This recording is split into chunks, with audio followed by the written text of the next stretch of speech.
Hey everyone, thanks for coming. What I'm going to talk about in this session is kind of what's been going on in the environmental movement around this, the work that's been done on these issues and where we're going with it. So you guys today are going to get a little bit of an insider look into the strategy of the environmental movement on taking on animal agriculture and the way we approach these huge systemic issues like this. And hopefully that will also help provide some tools for your own advocacy, because this is a huge problem we're dealing with, and we need to come at it from a lot of different directions. And I know you've already gotten a lot of great tools and tips earlier today on how to have the conversation with people. And to start with, just a little bit about who I am and why I'm up here. My name is Stephanie. I'm with the Center for Biological Diversity. We're a national nonprofit wildlife conservation organization. And for more than 25 years, we've been fighting to protect wildlife in wild places. Through legal and policy work, we've protected more than 500 endangered species, more than 450 million acres of critical habitat. And that's not just the big species that you hear a lot about, like polar bears and wolves. We also protect the little guys that nobody really hears about, like freshwater mussels, and we just got protections earlier this week for a rare orchid in Southeast states. So we're really looking at every creature on this planet has its own intrinsic value. And as part of that, we also look at the underlying issues that are driving species extinction. And this is where my own work comes into play. We look at things like the energy industry and how human population growth is putting so much pressure on our remaining wild places. And of course, that includes diet as well. We've been working on animal agriculture for many years, but in 2014, we launched our Take Extinction Off Your Plate campaign to really explicitly draw that connection between the dietary choices that people were making and how that affected the environment and wildlife in particular. And of course, we're not the first ones to talk about this. Back in 1971, Frances Moore Lappé published Diet for a Small Planet.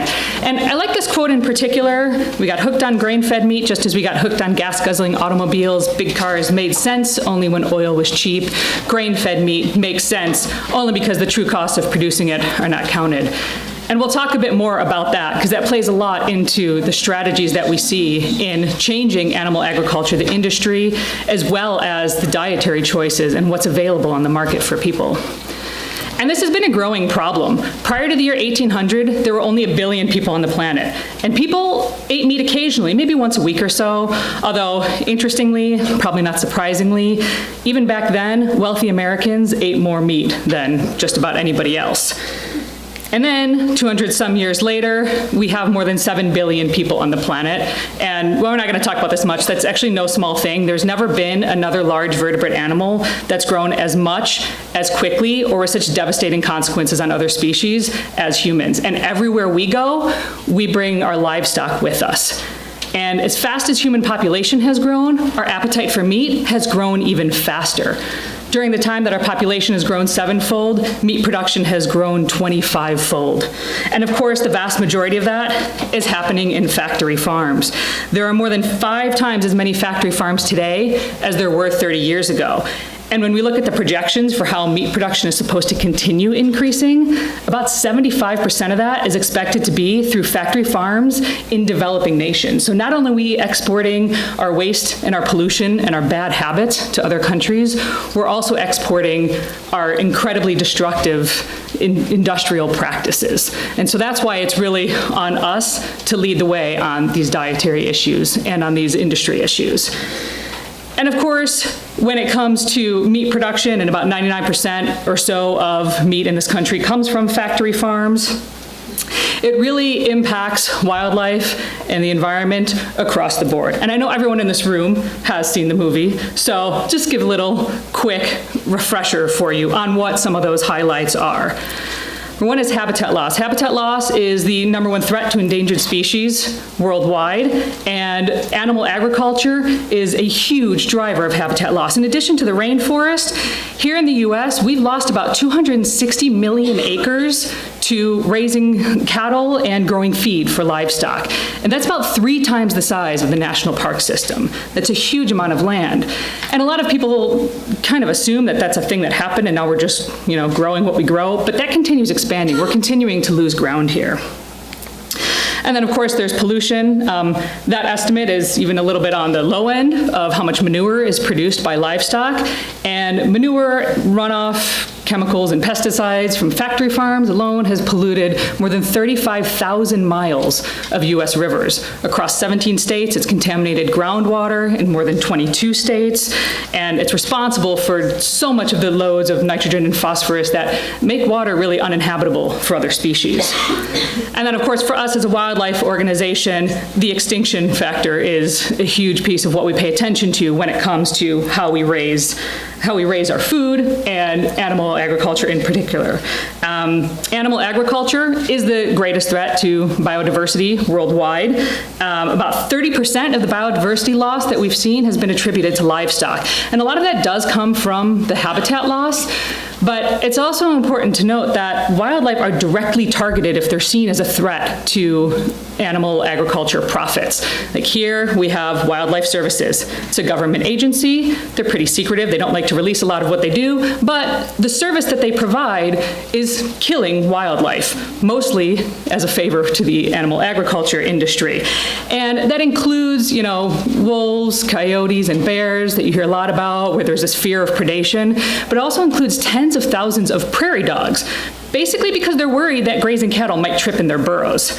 And my favorite example, and by favorite I mean most absurd, is this one, that they spray pesticides to kill native grasshoppers because they might eat the grass that they want cows to eat.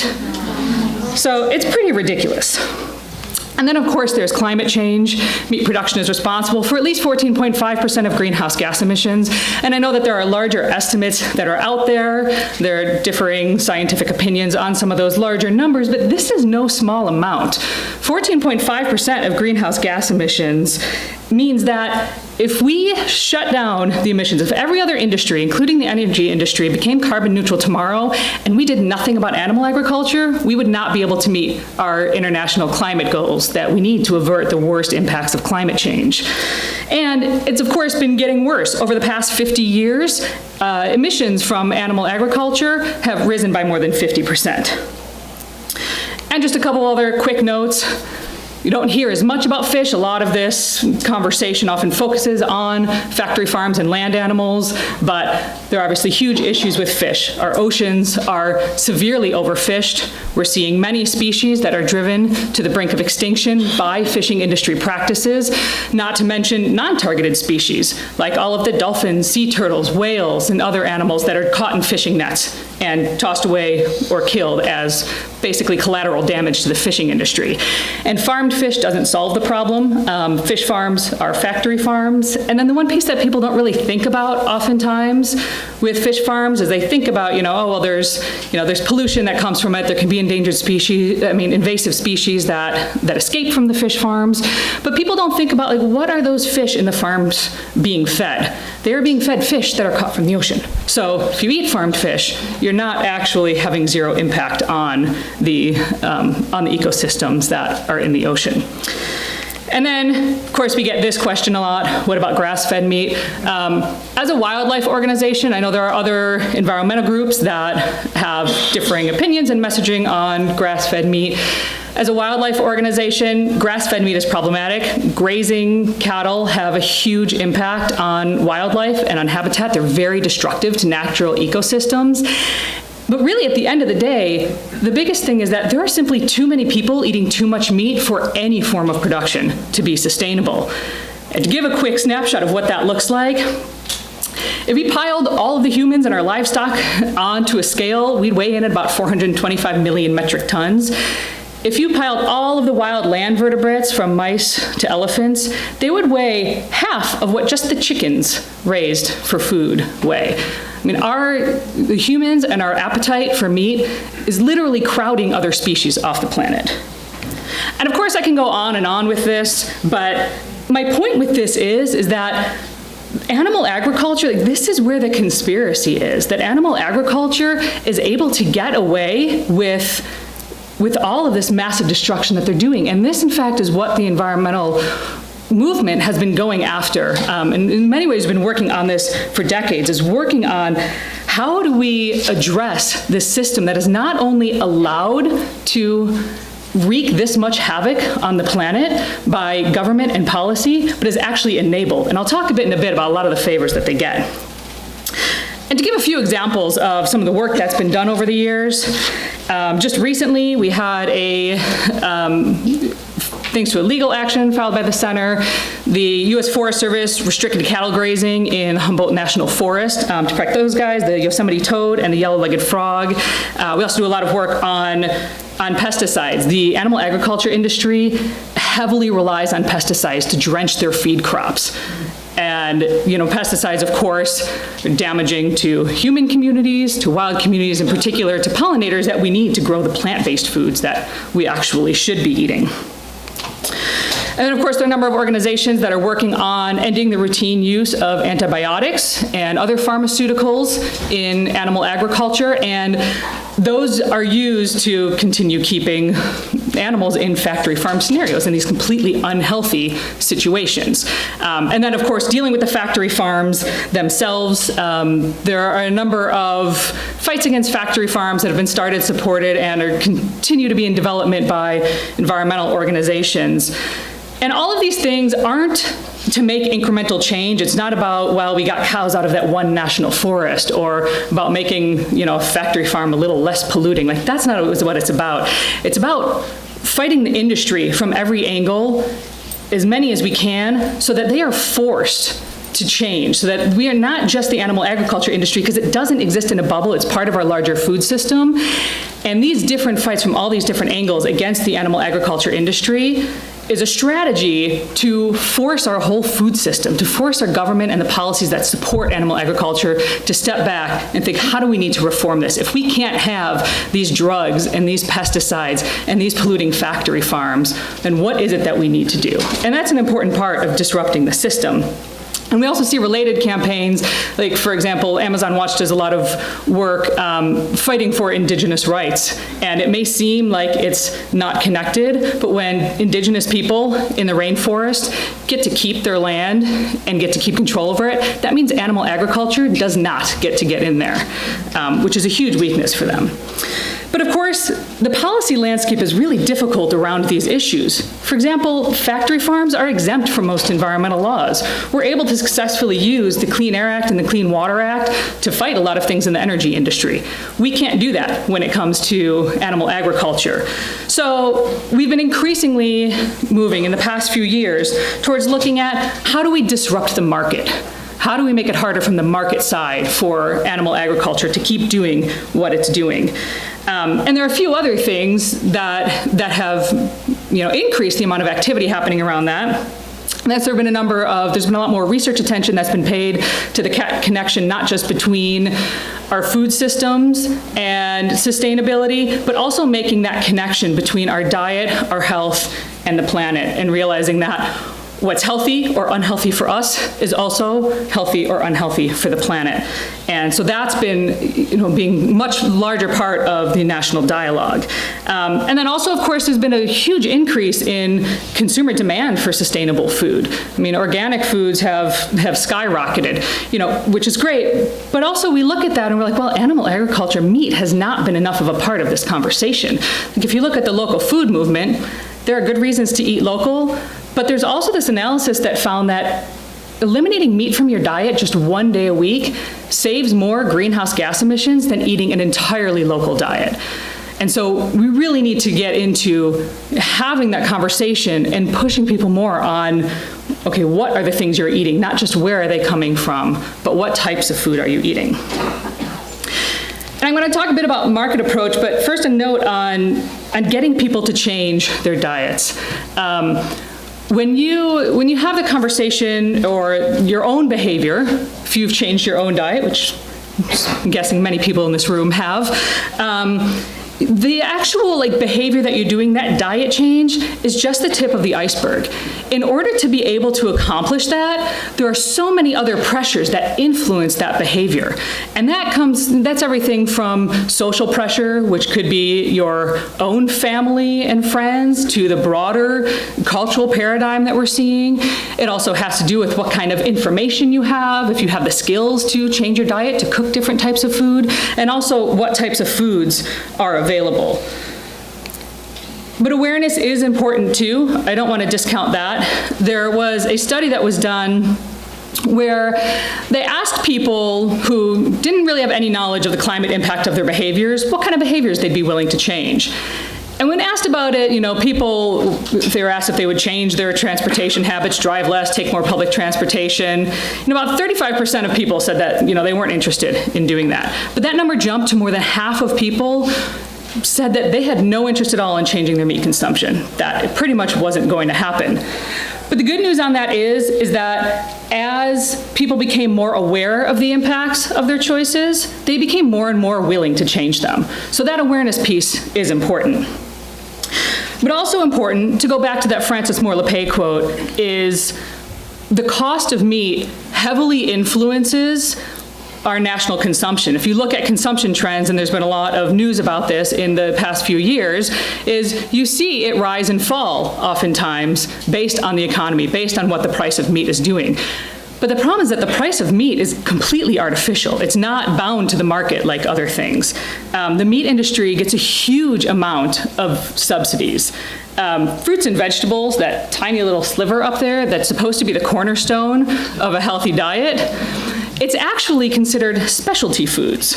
So fruits and vegetables don't qualify for direct subsidies from the government.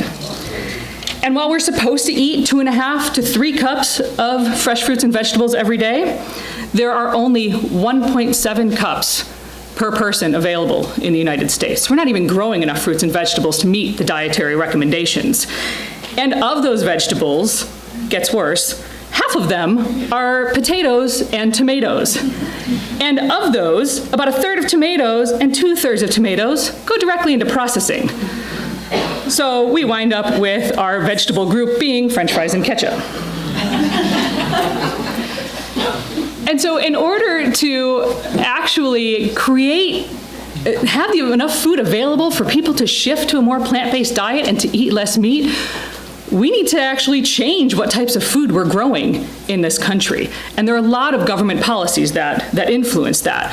There are also indirect subsidies that meat producers get. Ranchers are allowed to graze their cattle on public lands which are supposed to belong to all of us, for pennies on the dollar. We did an analysis that showed that taxpayers have lost more than $1 billion on public lands grazing in the past decade. And then the government actually helps promote and increase consumer demands. They have these programs called Checkoff Programs that exist to help create more demand among people for these meat products. And this is important to go back to that pyramid or that iceberg of what are the things that actually influence dietary change. One of those big things is thinking about how do people perceive what makes a meal? What will be filling for them? What will be nutritious for them? And unfortunately, they are bombarded with beef, it's what's for dinner. And so we see in the beef industry like that, the beef checkoff alone gets about $80 million. And these programs are actually really controversial even among producers, because all producers are required to pay into these programs. And so there are actually lawsuits right now from smaller producers who are saying, we don't like this program. It's actually not promoting what we are producing here. And of course, they're also pretty corrupt when you look at what happened last year with the American Egg Board that used its checkoff money to try to get vegan mayonnaise off the shelves. And so these are intended to drive consumer demand, but what happens if people aren't buying it? Well, the government buys it. You may have seen headlines like this recently. The government just spent $20 million of taxpayer money to buy 11 million pounds of cheese that nobody wants. There's the highest surplus of dairy products in more than 30 years right now, about 95 million pounds of cheese and almost 30 million pounds of butter. And just about every other industry out there would be subject to market forces, where, if you have that much surplus sitting around, you're gonna go under. Or you have to figure out how to reform, or how to change your model, how to scale back, how to actually give people what they want to eat. But the government continues to prop up the meat and dairy industry. And so all of these things affect what kind of food is available in stores, in schools, and in restaurants. And so as we ask people to change their diets and to eat more plant-based foods, it's a two-way street. We're pushing both on getting that message out that people need to eat less meat and dairy, need to eat more plant-based foods, as well as pushing on the market side. A lot of work that's behind the scenes and that's pushing on the market and on animal agriculture to make that food available. You may remember from last year there was a lot of talk around the dietary guidelines, because the first time ever the government's own expert panel said that, we really need to be talking about sustainability in our dietary recommendations. And it became a huge national conversation pretty much throughout the year last year. And this was a great point where we saw a lot more environmental groups getting involved on the diet side of the animal agriculture issue. We helped launch a campaign that started out with about 50 groups that were calling on the USDA and the Department of Health and Human Services. Those are the two agencies that write the dietary guidelines, and saying, yeah, pay attention to your own experts. This should be in there.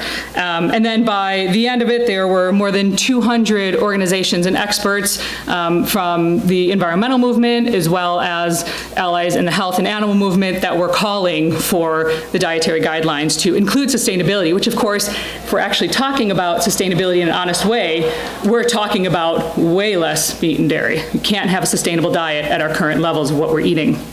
And so, unfortunately, the government did not include sustainability. There were, the animal agriculture lobby used its muscle, and there were people getting involved in Congress who normally wouldn't be involved in this process. But it did elevate the conversation, which has created a lot of leeway for us now in the next 5 years before the next dietary guidelines to really do a lot of work on individual government agencies and changing their purchasing policies and their agency food policies and what's available there.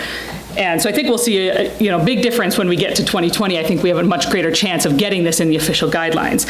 And in the meantime, we're working on ways to make it easier for people to choose to eat less meat. We're asking restaurants to include more meatless items on their menu. We're asking them to reduce their meat and dairy purchases. And McDonald's is an interesting one, because I'm guessing there probably aren't a lot of people in this room who eat at McDonald's, but like 70 million people a day do. So that's a huge influence in creating that cultural shift to get people to think differently about what their diet might look like.